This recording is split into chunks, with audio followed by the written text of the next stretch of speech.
లూకా సువార్త 2వ అధ్యాయము 15వ వచనము నుండి 20 వరకు వచనాలు మనం కొద్దిగా ధ్యానం చేస్తాం. 10-11 వచనాలలో వారు విన్నారు. ఏం విన్నారు? ఆ దేశములో కొందరు గొర్రెల కాపరులు పొలములో ఉండి రాత్రివేళ తమ మందను కాసుకొనుచుండగా ప్రభు దూత వారి యొద్దకు వచ్చి నిలిచి ప్రభు మహిమ వారి చుట్టూ ప్రకాశించినందున వారు మిక్కిలి భయపడిరి. అయితే ఆ దూత, భయపడకుడి, ఇదిగో ప్రజలందరికీ కలగబోవు మహా సంతోషకరమైన సువర్తమానము నేను మీకు తెలియజేసి ఉన్నాను. ఏ కాపరులు వీరు? దేవాలయములో అనుదినము బలులు అర్పించుటకై ప్రత్యేకముగా ఈ కాపరులు గొర్రెలను కాయువారు. వీరు రాత్రివేళ కూడా మంద దగ్గరే ఉన్నారు. ఎందుకంటే పౌలు గారు అన్నారు, నేను వెళ్ళిపోయిన తర్వాత మందలో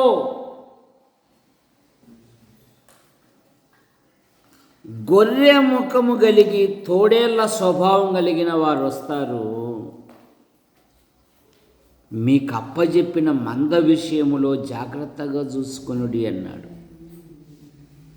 కానీ వీరైతే తమ మందకు కాయుచూ ఉన్నారు.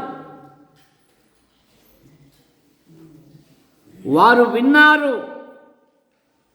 ఏం విన్నారు? ప్రజలందరికీ కలగబోవు సంతోషకరమైన సువర్తమానం. నేడు రక్షకుడు మీ కొరకు ఉదయించి ఉన్నాడు. ఈయన ప్రభువైన యేసుక్రీస్తు వారు. మానవుడు పాపములో పుట్టి, పాపములో పెరిగి, పాపములో జీవిస్తూ పరము కొరకై అనాది నుండి అనేకమైన ప్రయత్నములు చేయుచున్నాడు. మానవ ప్రయత్నములు దేవుని దృష్టిలో మురికి పేలికలు గనక లోక పాపం మోసుకుని పోవు దేవుని గొర్రెపిల్ల మన ప్రభు అయిన యేసుక్రీస్తు వారు. యోహాను ఎదుట యేసు ప్రభు వచ్చుచూ ఉంటే యోహాను లోకానికి పరిచయం చేస్తున్నాడు. ఏమని? ఇదిగో లోక పాపం మూసుకుని పోవు దేవుని గొర్రెపిల్ల. రెండవది, వారు విశ్వసించారు. లూకా సువార్త 2వ అధ్యాయము 15వ వచనంలో ఆ దూతలు తమ యొద్ద నుండి పరలోకమునకు వెళ్ళిన తరువాత ఆ గొర్రెల కాపరులు జరిగిన ఈ కార్యము ప్రభు మనకు తెలియజేయించి ఉన్నాడు. మనము బెత్లెహేము వరకు వెళ్ళి చూతము రండని ఒకనినొకడు చెప్పుకొనిది. దేవదూత మాటను వారు విశ్వసించారు. అందుకని అంటున్నారు, మనం బెత్లెహేము వరకు వెళుదాము రండి. ఈ దినాలలో మానవుడు తాను కూర్చున్న చోటనే అన్నం దొరకాలని ప్రయత్నం చేస్తూ ఉన్నాడు. అలాగైతే దొరకదు. ప్రయత్నం చేయాలి, కష్టపడాలి. ఒక్కొక్కడు తన కష్టము కొలది అంటుంది బైబిల్. వారు ప్రోత్సహించుకుంటున్నారు, వారు ఒకరినొకరు మాట్లాడుకుంటున్నారు. మనము బెత్లెహేము వరకు వెళ్ళుదాము రండి. బెత్లెహేము అనగా రొట్టెల గృహము. బెత్లెహేం అనగా ఆహార నిలయము. బెత్లెహేం అనగా సమృద్ధి అయిన చోటు. కనుక వారు అంటున్నారు, మనము బెత్లెహేము వరకు వెళ్ళుదాము రండి.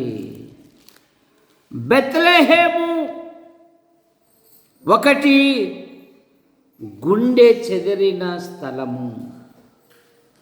యాకోబు తాను అమితముగా ప్రేమించిన రాహేలు దేవుని యొద్దకు చేర్చబడింది. యాకోబు గుండె అవిసిపోయింది. ఎందుకంటే రాహేలు కోసము యాకోబు 14 సంవత్సరాలు కొలువు చేశాడు. అవి ఎలా ఉన్నాయంటే 14 సంవత్సరాలు ఆవిరైనట్టు పోయినాయి. అంత ప్రేమించాడు యాకోబు. కానీ 147 కీర్తనలో మన దేవుని గురించి ఒక మాట ఉంది. ఆయన గుండె చెదిరిన వారిని బాగు చేయువాడు. గుండె చెదరిన వారిని బాగు చేయువాడని, గుండె చెదరిన వారిని చేయువాడని, వారి గాయములన్నీయు కాటుచున్నవాడని, దేవునికి స్తోత్రము గానము చేయుటయే మంచిది. మనమందరము స్తుతి గానము చేయుటయే మంచిది. కనుక బెత్లెహేములో నిన్ను బాగు చేయువాడు, నిన్ను ఆదరించువాడు, నీ గాయములను కట్టువాడు బెత్లెహేములో ఉన్నాడు. ఆ మంచి సమరయుడు దొంగల చేత చిక్కబడిన యాత్రికుని దగ్గరికి వచ్చి అతని గాయాలు కడిగి తన వాహనం మీద ఎక్కించుకొని పూటగుళ్ళ వాడింట చేర్చి కొంత సొమ్మిచ్చి మరింత అభయమిస్తున్నాడు. ఇతను బాగా చూసుకొనుము, ఏమైనా కొరత అయితే నిన్ను మరలా నీకిస్తా. ఎంత గొప్ప సమరయుడండి. కనుక క్రిస్మస్ అనగా నీ గాయములను బాగు చేయువాడు, నీ గుండెను మాన్పువాడు బెత్లెహేములో ఉన్నాడు.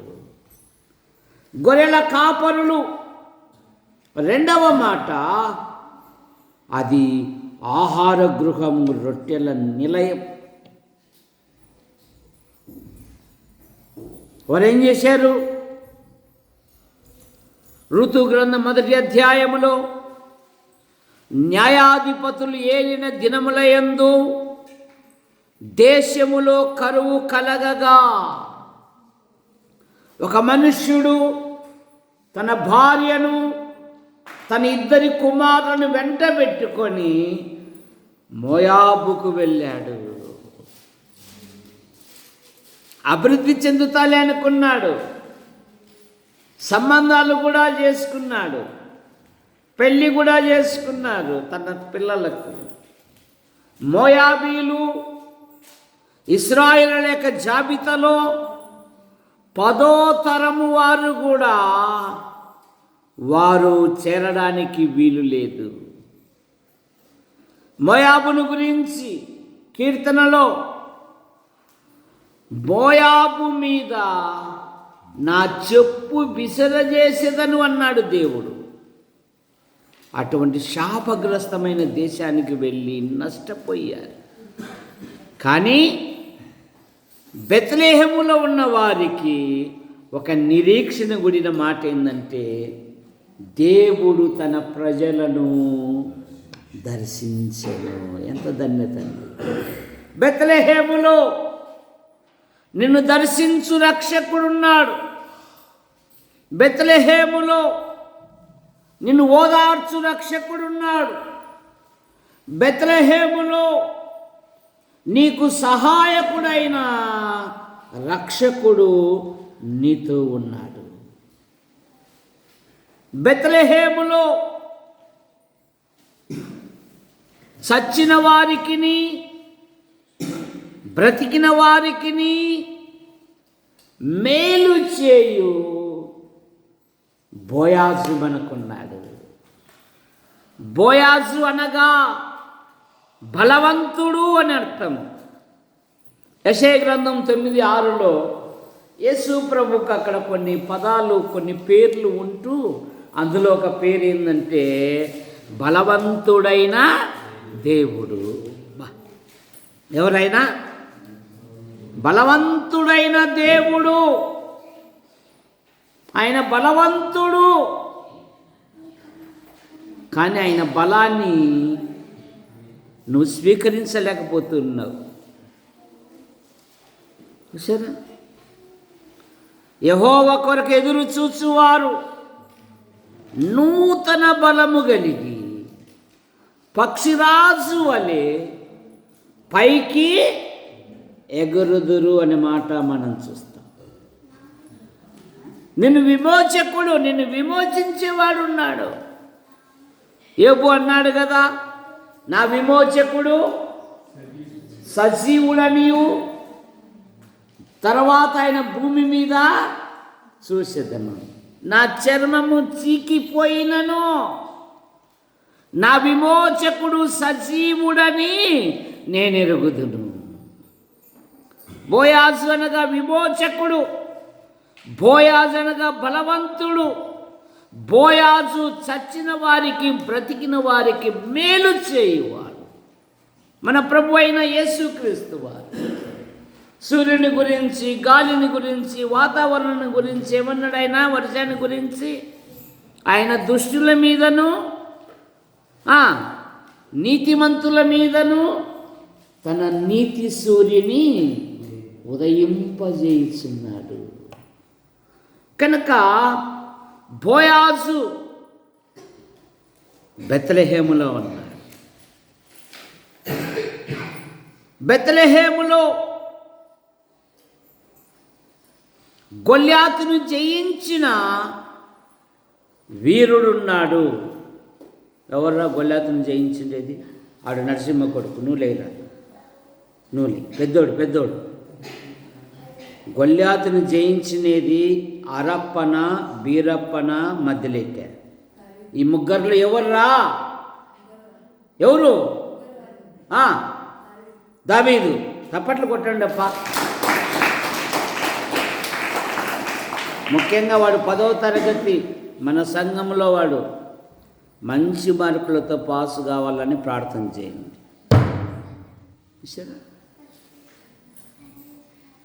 దావీదు ధైర్యమేమి, దావీదు విశ్వాసమేమి, దావీదు అనుభవమేమి? సింహం యొక్క బలము నుండి, ఎలుగుబంటి బలము నుండి నన్ను రక్షించిన దేవుడు. ఈ ఫిలిస్తీన్ చేతిలో నుండి విడిపించును. నాకు ఒక అనుభవం ఉంది, నాకు ఒక ధైర్యం ఉంది. అసలు ఆయన చూచి అందరికి ప్యాంటు తడిసిపోతుంది, రాజుగారికి సైన్యానికి. 40 రోజులు తను తాను అగబరుచుకుంటున్నాడు, కానీ ఒక్కడు కూడా వెళ్ళలేదు. కానీ ఒకని చూసి దేవుని సైన్యము పారిపోతూ ఉంటే, జీవము గల దేవుని తిరస్కరించుటకు సున్నతి లేని ఫిలిస్తీయుడు అంతటి నేను యుద్ధాన్ని చేస్తాను అన్నాడు. ఒక పల్లెకారుడు, పట్టణస్థుడు కాదు, ఒక పల్లెకారుడు ఒక శత్రువును నేను జయిస్తానంటున్నాడు. రాజుగారు అంటున్నారు, అరే మేమే భయపడిపోతున్నాం రా, నువ్వు బాలుడవు, నీకు యుద్ధం చేసే అభ్యాసం లేదు అంటే, ఈ ఫిలిస్తీనుని బట్టి ఎవరి మనసు కృంగా నిమిత్తం నేను పోట్లాడతా. పెద్దోడేమో వచ్చి వాదులాటలు పెట్టుకుంటాడు. 40 దినాలైనా మేము వచ్చి ఏమి చేయని దద్దమ్మలు, వాళ్ళు చేయరు, చేసేవాడిని కూడా చేయని.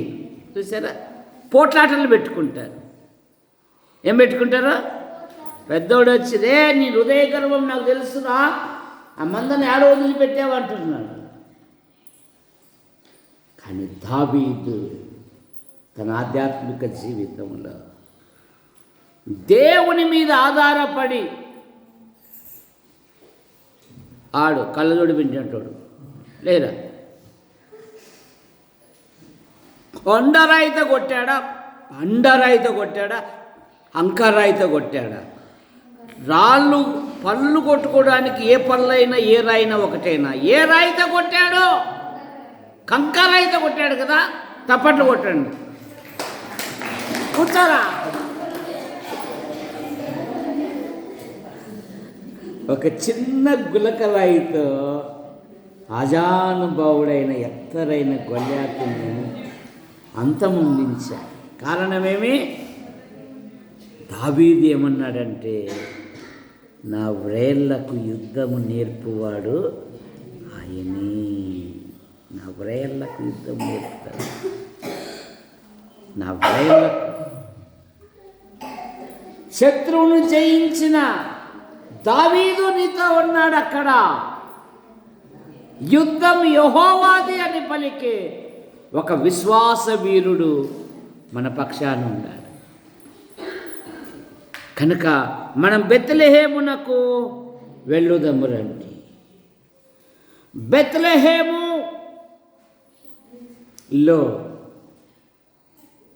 గొర్రెలు కాయు ఒక కాపరి ఉన్నాడు. ఎవరైనా? దావీదు.